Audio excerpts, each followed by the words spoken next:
नाजरीन ने अमेरिका ने कुछ ममालिक से जो मदद मांगी वहाँ से अब साफ इनकार आना शुरू हो गया। नेटो ने भी कोई मुस्बत जवाब नहीं दिया।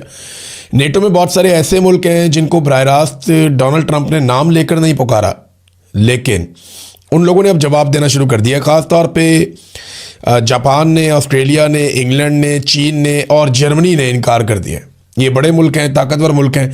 इन्होंने साफ कहा जनाब कि हम तो ये लड़ाई के अंदर नहीं आना चाहते और हम अपने बहरी जहाज़ नहीं भेजेंगे। इसमें जो जापान के वज़ीर दिफा हैं उनका स्टेटमेंट बड़ा अहम है। उन्होंने कहा कि ट्रंप यूरोप से ऐसी क्या तवक्को रखते हैं जो ताकतवर अमरीकी बहरिया नहीं कर सकती। यानी आपकी बहुत ताकतवर अमरीकी बहरिया है, वो अगर काम नहीं कर पा रहे तो यूरोप से आप क्या तवक्को रखते हैं। ईरान जंग हमारी जंग नहीं है, ना ही हमने उसे शुरू किया है। जंग में शामिल नहीं होंगे, ये जर्मन वज़ीर दिफा स्टेटमेंट दे चुके हैं और डोनाल्ड ट्रंप को ये दो टोक जवाब उन्होंने दिया है। ऑस्ट्रेलिया, आपको पता है जापान, ऑस्ट्रेलिया और इंडिया और एक अमेरिका, ये चार मुल्क एक क्वाड के मेंबर हैं और ये इनका बहरिया का एक बड़ा ज़बरदस्त इत्तेहाद भी है। अब इसमें अमेरिका जंग लड़ रहा है। भारत ने अपने ऑयल टैंकर निकलवा लिए हैं सौदेबाजी करके ईरान के साथ, जबकि जापान ने इनकार कर दिया, ऑस्ट्रेलिया ने भी इनकार कर दिया। ये इस लड़ाई का हिस्सा नहीं बन रहे। ज़्यादातर मुल्क खामोश हैं, लेकिन जो मुल्क भी बोलता है, इंग्लैंड ने कहा कि वो इस लड़ाई का हिस्सा नहीं बनना चाहते। बरतानवी वज़ीर आज़म ने कहा कि ये मुश्किल सूरत हाल है और ये लड़ाई के ज़रिए से हल नहीं होगी, इसको बातचीत भी करनी पड़ेगी।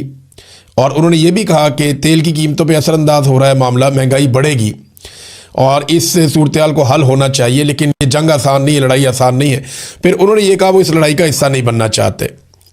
देखिए, बहुत सारे ममालिक का ना अमेरिका के ऊपर एतबार आहिस्ता आहिस्ता ख़त्म होता जा रहा है।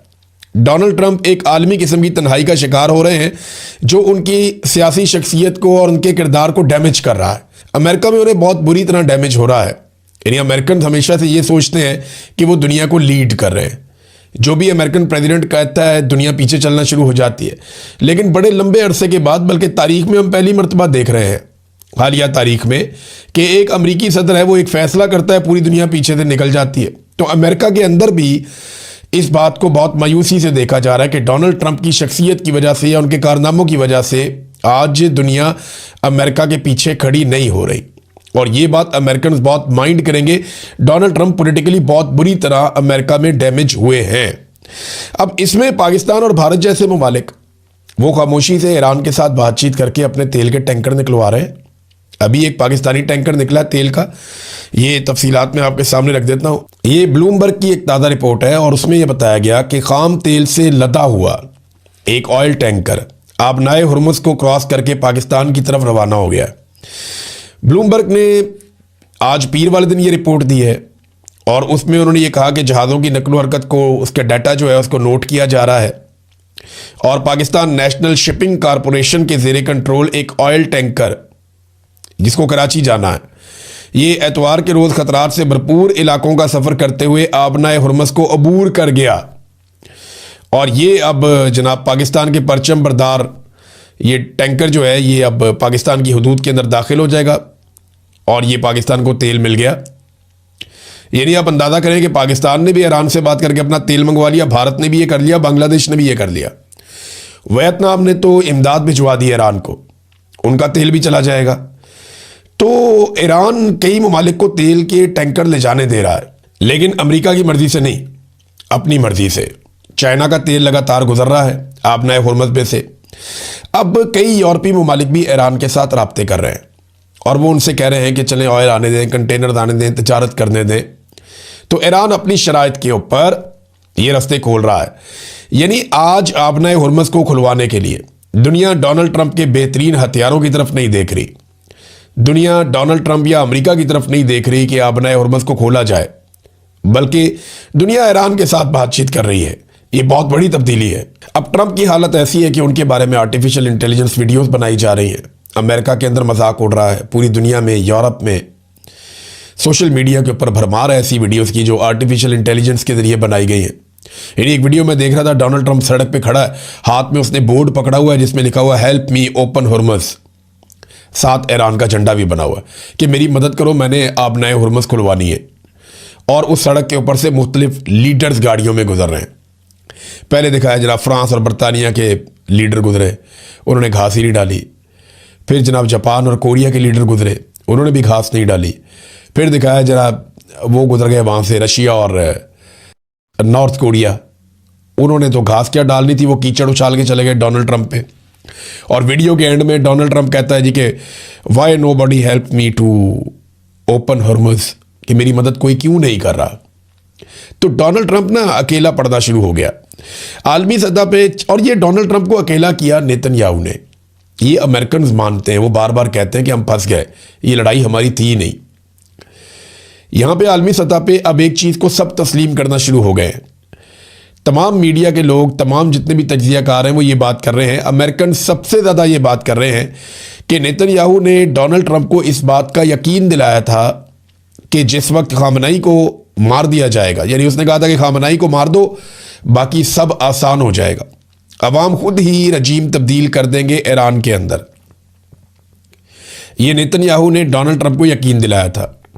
और डोनाल्ड ट्रंप को इसलिए भी यकीन आ गया, कुछ अर्सा पहले ईरान में कुछ मुजाहरे भी हो रहे थे, लोग भी हलाक हुए थे, तो बड़ी अजीबोगरीब सूरत हाल थी।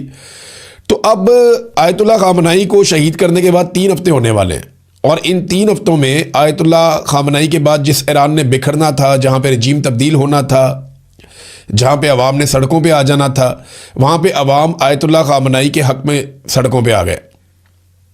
और इसके अलावा अब तक ईरान कोई 1200 से ज़्यादा मिसाइल दाग चुका है उस इंसिडेंट के बाद, और 3000 से ज़ायद, लगभग 3300 से ज़ायद ड्रोन भी ईरान ने मारे हैं पूरे रीजन में, ख़ासतौर पे इसराइल पे और अमरीकी अड्डों पे। तो जिस एक इंसिडेंट के बाद नेतन्याहू ने ये वादा किया था और दावा किया था कि खामनाई को मार दो, सब कंट्रोल में आ जाएगा, खामनाई की शहादत के बाद सब कुछ कंट्रोल से निकल गया। तो अमेरिका की और नेतन्याहू की असेसमेंट गलत थी, और नेतन्याहू ने अमेरिका को फंसा दिया एक दलदल के अंदर, जहां से अमेरिका ये चाहता है या तो वो बाहर आ जाए या बाकी लोग भी अमेरिका के साथ उसके अंदर फंस जाएं। अब नेतन्याहू की एक नई वीडियो आई थी, वो आपने देखी होगी, कॉफ़ी शॉप के अंदर कॉफ़ी पकड़ के कॉफ़ी पीते हुए अपनी उंगलियां भी चेक करवा रहा है कि मेरी उंगलियां 6 नहीं है 5 हैं। तो क्या वो वीडियो ठीक है? तो आर्टिफिशियल इंटेलिजेंस का जो टूल है ग्रॉक, उसमें जब डाला गया तो उसने बताया ये डीप फेक है। एनडीटीवी ने इसको रिपोर्ट किया है, और वो ये बताते हैं कि Israeli prime minister Netanyahu new video under scrutiny, यानी नई वीडियो जो है वो भी स्क्रूटनी में आ गई है। और ग्रॉक ने कहा कि ये डीप फेक है। बहुत सारे लोगों ने इस तरह की और बहुत सारी वीडियोस बनाई है। तो नेतन्याहू गया किधर?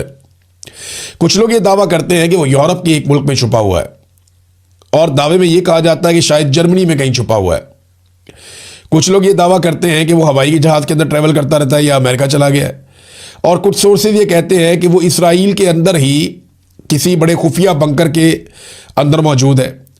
जबकि बाद लोगों का ये मानना है कि नेतन्याहू के घर के ऊपर जो अटैक हुआ था उसमें वो मारा गया, और कुछ इतलात ये कहती हैं कि वो शदीद ज़ख्मी है, उसका इलाज चल रहा है। अब आप कुछ कह नहीं सकते कि बेंजामिन नेतन्याहू गया कहाँ पे, लेकिन जो वीडियोस उसकी मंजरे आम पे आ रही हैं, उन वीडियोस पे ये इल्ज़ाम लगाया जाता है कि ये तमाम वीडियोस आर्टिफिशियल इंटेलिजेंस की हैं, ये वीडियोस ठीक नहीं है। ईरान ने नाजरीन एक वार्निंग जारी की है, और ईरान ने यह बताया कि अमरीकी तैयारा बरदार जो जहाज़ है, ये मैं अभी आपको बताता हूँ कि जो तैयारा बरदार जहाज़ है या जो बहरी बेड़े थे अमेरिका के, इनकी अहमियत कम हुई है या बढ़ गई है दुनिया में।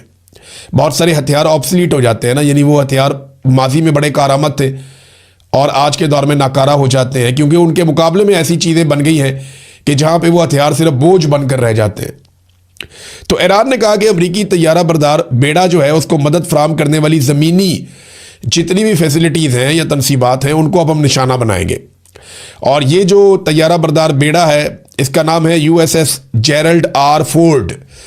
इससे मुतालिक ईरान ने आइडेंटिफाई किया है कुछ अरब मुल्कों में तनसीबात हैं जो इसको फैसिलिटेट कर रही है, और वो कहते हैं कम्युनिकेशन में हो सकता है, रेडार में हो सकता है, हथियारों के इस्तेमाल में हो सकता है, कमांड एंड कंट्रोल सेंटर हो सकता है, या वहाँ पे इसकी रीफ्यूलिंग वगैरह की चीज़ें हो सकती हैं।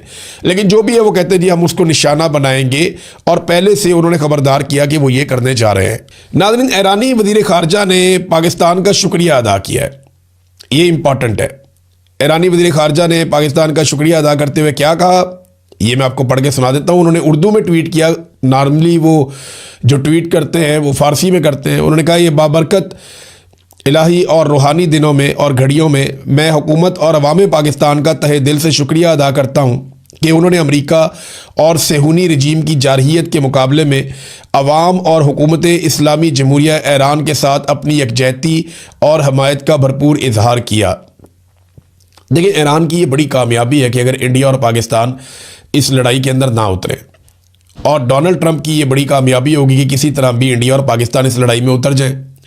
अब आलमी सतह पे बार बार एक खबर चलाई जाती है, अभी दोबारा से न्यूयॉर्क टाइम्स ने ये दावा किया है कि मोहम्मद बिन सलमान ने अमेरिका को ये बार बार कहा कि आप अटैक करें ईरान के ऊपर और ज़्यादा भरपूर अटैक करें।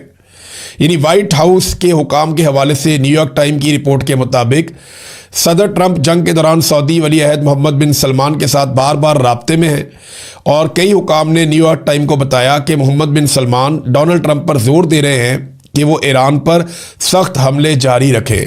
वाशिंगटन पोस्ट ने पहले रिपोर्ट किया था कि सऊदी अरब और इसराइली हुकाम ने जंग शुरू होने से हफ्तों कबल निजी तौर पर ट्रंप पर ईरान पर फौजी हमले करने के लिए दबाव डाला था। अब ये खबर दोबारा से छाप दी गई है, पहले वाशिंगटन पोस्ट में और अब ये न्यूयॉर्क टाइम में। तो क्या ये बात दुरुस्त है कि मोहम्मद बिन सलमान डोनाल्ड ट्रंप को कह रहे हैं कि और मारो ईरान को, और मारो ईरान को? मुझे लगता है इससे पहले जो खबर आई थी उस पर सऊदी अरब की जानिब से तरदीद की गई थी, और सऊदी अरब ने साफ कहा था कि वाशिंगटन पोस्ट की खबर ठीक नहीं है, हमने अमेरिका को मना किया था कि जंग शुरू करने की बजाय मुज़ाकरात करें। और अब एक मरतबा फिर वही इल्ज़ाम दोहराया गया न्यूयॉर्क टाइम्स की रिपोर्ट के अंदर। तो ये तो मोहम्मद बिन सलमान और उनकी टीम जो है वो बता सकते हैं, उन्होंने पहले तरदीद की है और हो सकता है वो इसकी भी तरदीद करें कि जंग होने के बाद से लेकर अब तक हमने नहीं कहा कि ईरान को बार बार मारो। लेकिन देखिए, ये अमेरिकन मीडिया हिस्सा होता है लड़ाई का, एक मीडिया वॉर भी साथ साथ चलती है। मैंने आपसे पहले कहा था कि जब जंग हो जाए तो पहला कत्ल सच का हो जाता है। अब अमेरिका की पूरी ख्वाहिश है कि दुनिया के कुछ और मुल्क ईरान के साथ जंग में उतर जाएं। अमेरिका ने पूरी कोशिश की कि अरब ममालिक इस लड़ाई में उतर जाएं। एक वक्त ऐसा आया कि माहौल इतना सख्त कर दिया गया कि पाकिस्तान को तलब कर लिया गया, लेकिन अरब ममालिक बड़ी समझदारी से इस जंग में अभी तक नहीं उतरे। फिर अमेरिका ने कोशिश की कि चंद खास ममालिक को बुलाकर इस जंग में उतारा जाए, उन्होंने भी इनकार कर दिया।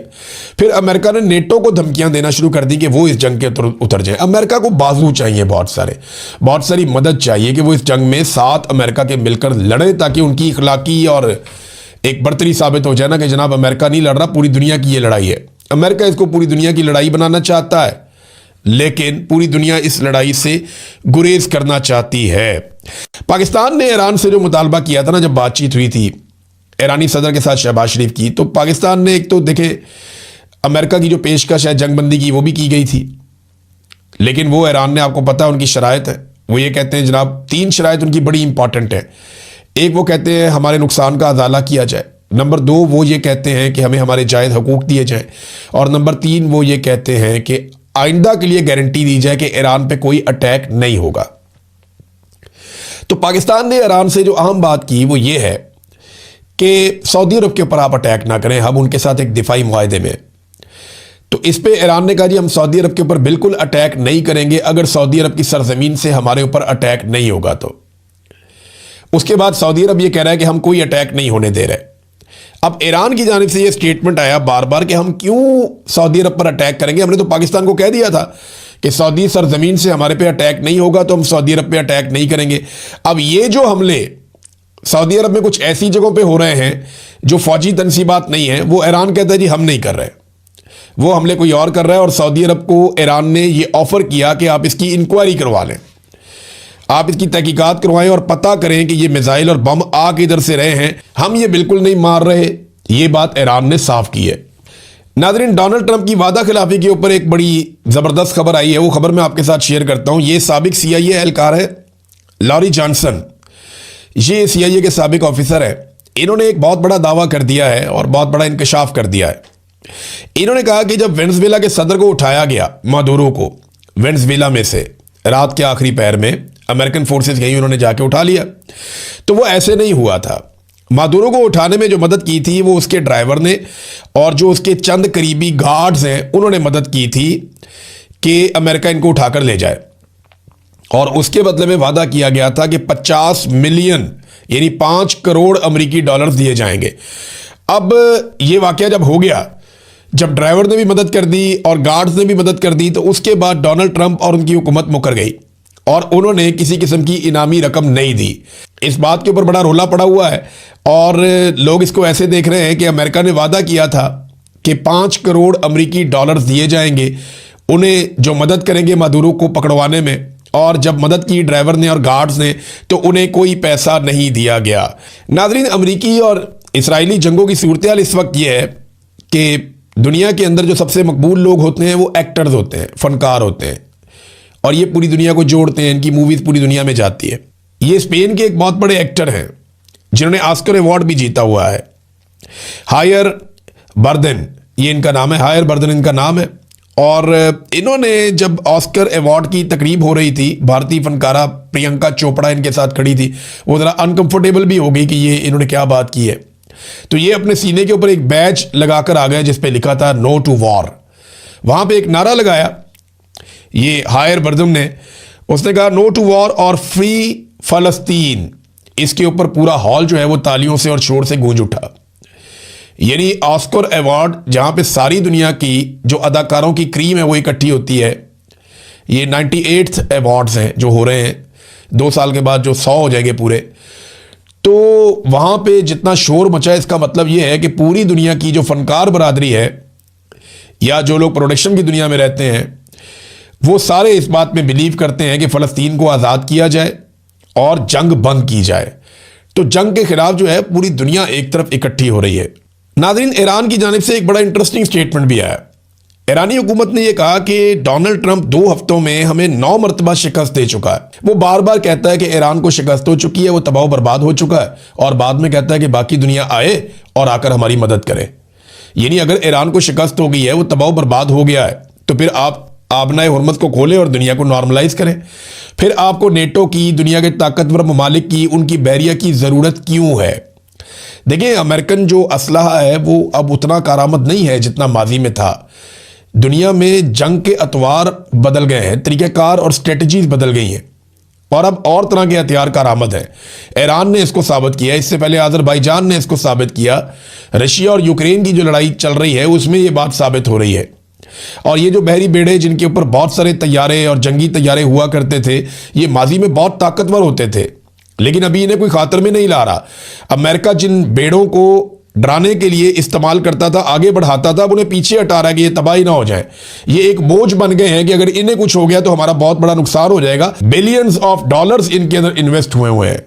तो ये अब अमेरिकन हथियारों के ऊपर भी दुनिया को वो एतबार नहीं रहा। महातीर मोहम्मद का एक बड़ा शानदार एक इंटरव्यू है, उसका एक हिस्सा मैं आपको सुनाऊंगा नेक्स्ट वीलॉग में, अब क्योंकि टाइम बहुत ज़्यादा हो गया है। तो अब तक के लिए इतना ही। अपना ख्याल रखिएगा, अपने इस चैनल का भी। अल्लाह हाफिज़।